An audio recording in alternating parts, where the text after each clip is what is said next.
कावला सन्नागरम ते दिसून ते कावले सन्नागरम ते दिसून बया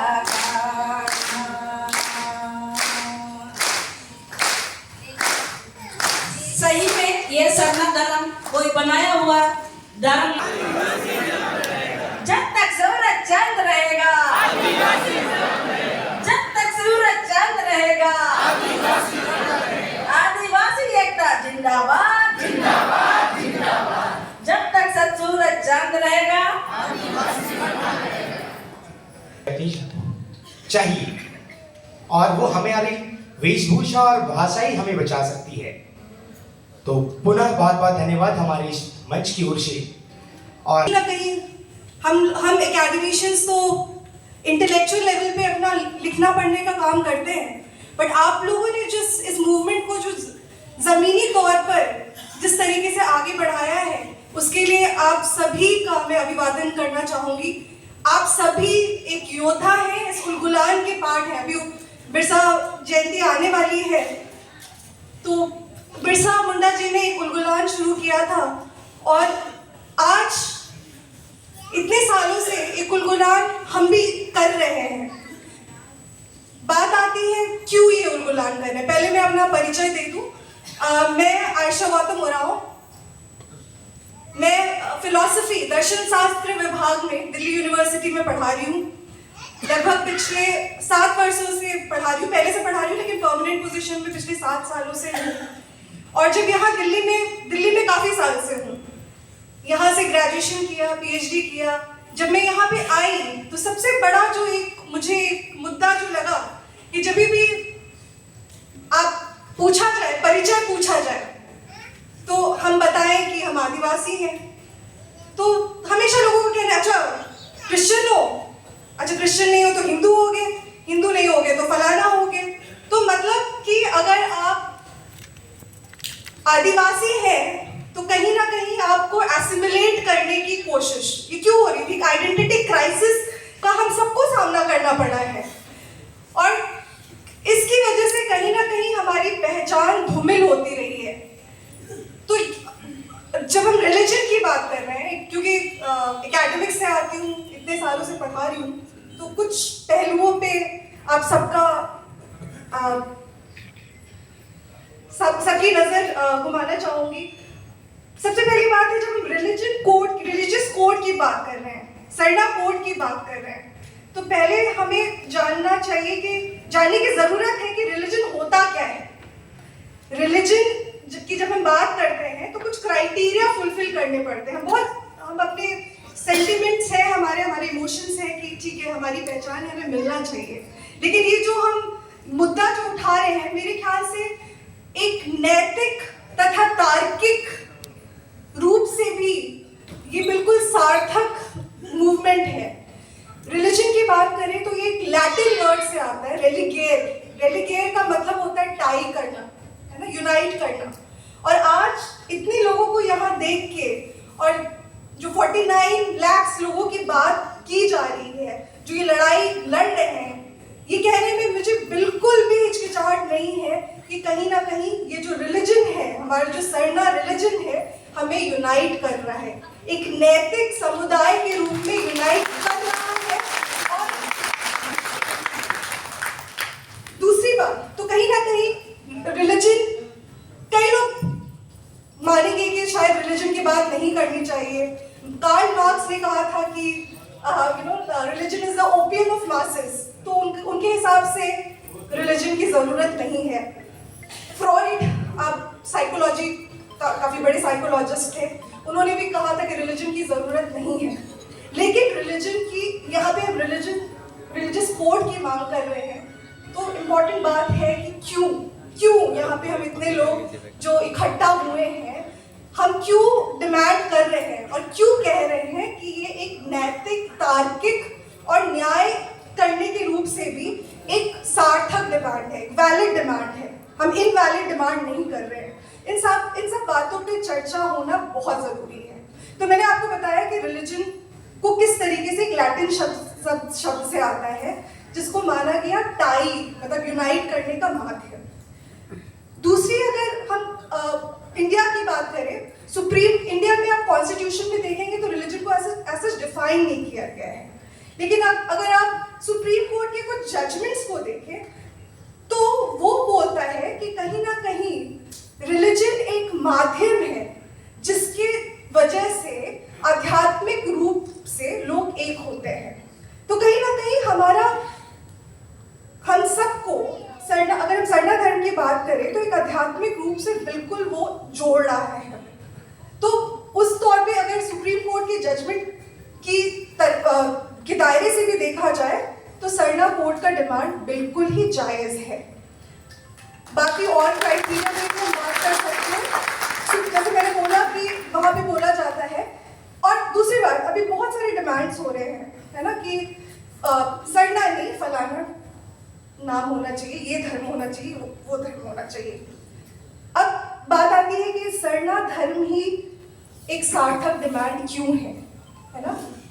तो बात आती है कि धर्म, दूसरी बात धर्म क्या होता है वो भी, और भी उस पर अगर हम विस्तार से देखें तो धर्म होता है बेसिकली बिलीव्स और प्रैक्टिसेस, जो हमारे जो हम फॉलो, आस्था है, जो विश्वास है, उसको हम धर्म का नाम देते हैं।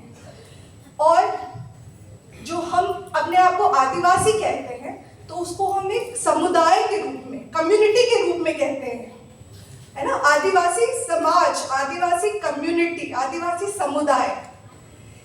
और जब धर्म की बात करते हैं तो बिलीव्स एंड प्रैक्टिसेस, हमारी आस्था, हमारी विश्वास, उन सब का जो एक जो पिरोया जाता है उसे धर्म का नाम दिया जाता है। तो अगर हम उस मायने से भी देखें तो सरना धर्म बिल्कुल सार्थक है, क्योंकि जो आजादी से पहले की भी बात करें तो एनिमिज्म जैसे शब्दों का यूज किया जाता है, तो अगर उसके भी आप सबसे क्लोजेस्ट जिसको पाएंगे वो सरना धर्म ही है।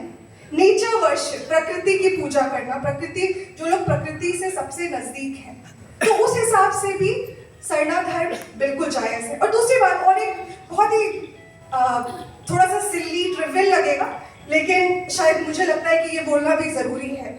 जब हम बात करते हैं, कॉन्स्टिट्यूशन क्लब में आज हम खड़े हैं, तो कॉन्स्टिट्यूशन की बात करते हैं तो ये भी कहना जरूरी है कि जब ये कॉन्स्टिट्यूशनल डिमांड बन जाता है, एक रिलीजन को दे दिया जाता है उसका, है ना, दे दिया जाता है कि ठीक है आप एक रिलीजन है, तो आप किसी को भी रोक नहीं सकते किसी भी रिलीजन को फॉलो करने से। कल को जाके हमें हमारा कोड मिल जाता, मिलेगा ही, ये मेरा बिल्कुल विश्वास है, हमें मिलेगा ही। तो आप एक ब्राह्मण को नहीं रोक पाएंगे हमारा धर्म फॉलो करने से, एक अंग्रेज को नहीं रोक पाएंगे, एक क्षत्रिय को नहीं रोक पाएंगे। और अगर हम कहें कि कल को ब्राह्मण बोले कि हम आदिवासी धर्म फॉलो करते हैं, बड़ा अटपटा लगता है, बहुत इलॉजिकल, तार्किक रूप से अच्छा साउंड नहीं करेगा। कल को अगर ब्राह्मण आके बोले कि हम आदिवासी धर्म फॉलो कर रहे हैं, या फिर अंग्रेज बोले कि हम आदिवासी धर्म फॉलो कर रहे हैं, और कॉन्स्टिट्यूशन के हिसाब से आप नहीं रोक सकते हैं, क्योंकि ये कॉन्स्टिट्यूशनल राइट है ना।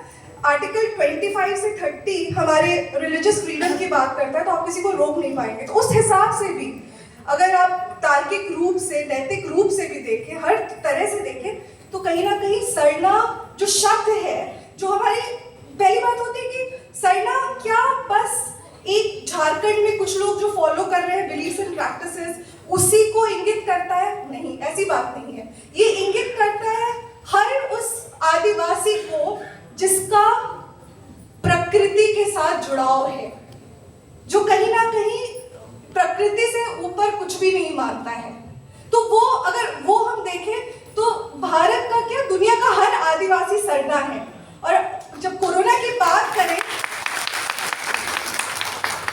तो शब्दों के, मेरे ख्याल से शब्दों के तालमेल में, मतलब तोल मोल में जानने से अच्छा है कि हम इसके दर्शन, जब हम सरना शब्द की बात कर रहे हैं तो उसके पीछे के दर्शन को पहचानें। जब भी धर्म की बात की जाती है तो जैसे मैंने बोला, बिलीफ, प्रैक्टिसेस, सिंबल्स, इंस्टीट्यूशंस, इन सब जब भी आपको दिया जाएगा, धर्म कोड का डिमांड हम कर रहे हैं, अगर जो लोग डिसाइड कर रहे हैं कि दिया जाए या ना दिया जाए, तो वो कुछ क्राइटेरिया देखेंगे। क्या इनकी बिलीफ प्रैक्टिसेस और लोगों से अलग है? क्या एक नैतिक समुदाय के रूप में इनको यूनाइट कर रही है? दूसरी बात, और एक जो आप देखेंगे कि और एक जो डिस्टिंक्शन जो वेस्टर्न स्कॉलर्स जनरली मेंटेन करते हैं, वो है डिफरेंस सेक्रेड और प्रोफेन, मतलब पवित्र अपवित्र जो होता है, मतलब कोई हमारा एक आस्था विश्वास के हिसाब से कुछ होना चाहिए। जैसे आप हिंदुइज्म में वो स्क्रिप्चर की बात करते हैं, है ना, वेदा की बात करेंगे, कुछ बुद्धिज्म में वो 4 नोबल ट्रूथ की बात करते हैं, ऐसे होता है, ठीक है। जब हम सरना धर्म की बात करते हैं तो हमारे पास क्या है? ऑब्वियसली हमारे पास हमारा सरना स्थल है, उस सेक्रेट जहां पे हम डिसाइड करते हैं, तो हमारे पास भी वो अगर रिलीजन, अगर बोला जा रहा है कि Sarna as a Sarna follower हम नहीं फुलफिल कर रहे हैं, तो ये बिल्कुल ही गलत है, क्योंकि सारे क्राइटेरिया, तो हमें जो डिमांड रखना है कि हमें ये सरना कोड चाहिए, हमें इस बेसिस पे रखना है कि हम, आंकड़ा बहुत बड़ी चीज है, बट आंकड़ों से भी के साथ साथ इन सारे लॉजिकल जो तार्किक क्राइटेरिया है, नैतिक क्राइटेरिया है, उनको भी हमें बताना पड़ेगा कि हम कैसे अलग हैं, हम कैसे भिन्न हैं, कैसे एक नैतिक समाज के रूप में हमारा जो धर्म है हमें एक करना है।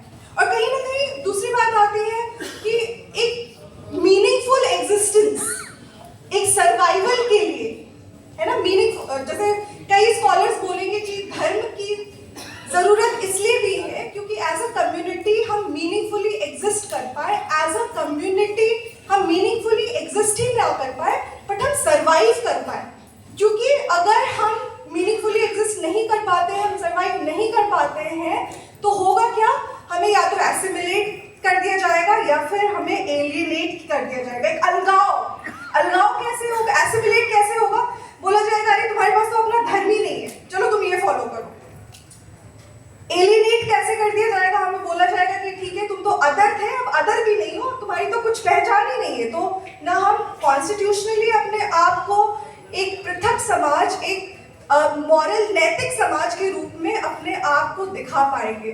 तो रिलीजन बहुत मेरे ख्याल से ये जो सरना कोड का जो हम डिमांड कर रहे हैं, ये एक हमारी पहचान के लिए, हमारी न्यायपूर्ण पहचान के लिए, एक सार्थक पहचान के लिए बहुत जरूरी है। और मैं यहाँ पे एक बहुत डॉक्टर कर्मा उरांव यहाँ पे बैठे हुए थे, वो है नहीं यहाँ पे, तो एक एंथ्रोपोलॉजी के जो सबसे पहले फिलोसोफर थे, उनका कोटेशन दोहराना चाहूंगी।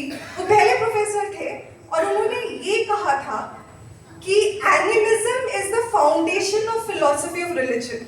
उनका कहना था कि ये जो नेचर वर्शिप है, हमारा जो सरना धर्म है, हमारी जो प्रकृति की जो पूजा है, वो रिलीजन धर्म के जो दर्शन शास्त्र है उसका फाउंडेशन है।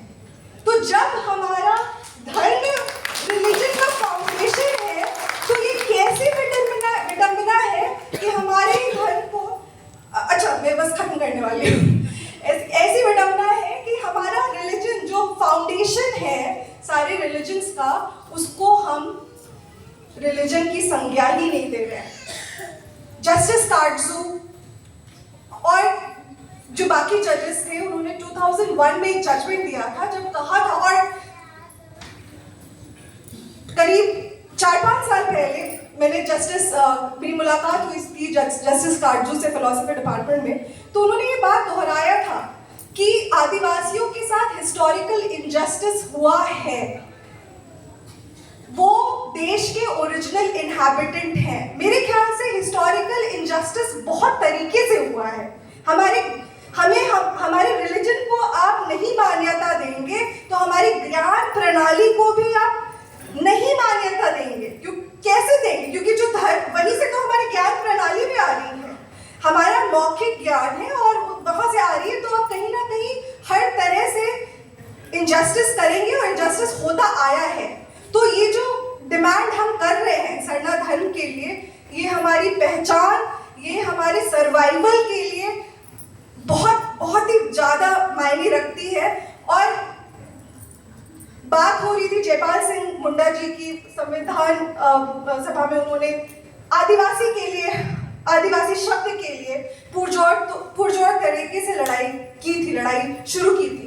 आज मुझे बहुत खुशी हो रही है कि संविधान क्लब में हम एक उलगुलान कर रहे हैं सरना धर्म के लिए, और ये उलगुलान आगे तक जाएगा और बिल्कुल हमारी जो सार्थक पहचान है हमें मिलेगी, और फिर हमें अलगाव की वो फीलिंग नहीं आएगी या फिर एसिमिलेट लोग नहीं करेंगे। इन्हीं सब शब्दों के साथ मैं अपने शब्दों को विराम देना चाहूँगी।